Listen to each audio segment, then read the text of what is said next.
ایک بندے نے ایک دفعہ پوچھا جی فرد کا درجہ زیادہ کہ سنت کا؟ فرمانے لگے فرض کا۔ تو کہنے لگے پھر سیدھا منہ دھویا کریں۔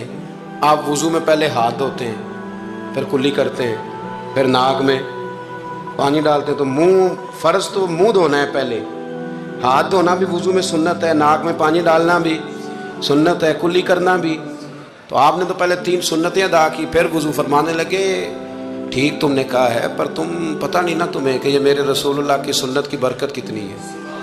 شریعت حکم دیتی ہے کہ پانی معتدل ہونا چاہیے وضو کرنے کے لیے، نہ زیادہ ٹھنڈا ہو نہ زیادہ گرم ہو۔ زیادہ گرم ہو تو منہ جل جاتا ہے، اور شریعت حکم دیتی ہے کہ پانی بد ذائقہ نہیں ہونا چاہیے، اور حکم دیتی ہے کہ بدبو والا نہیں ہونا چاہیے۔ فرمایا اس لیے ہمارے نبی نے پہلے ہمیں 3 سنتیں دیں کہ ٹوٹی کے نیچے نا ہاتھ کر کے دیکھ لو پانی زیادہ گرم تو نہیں، اور کہیں منہ نہ جلا لینا۔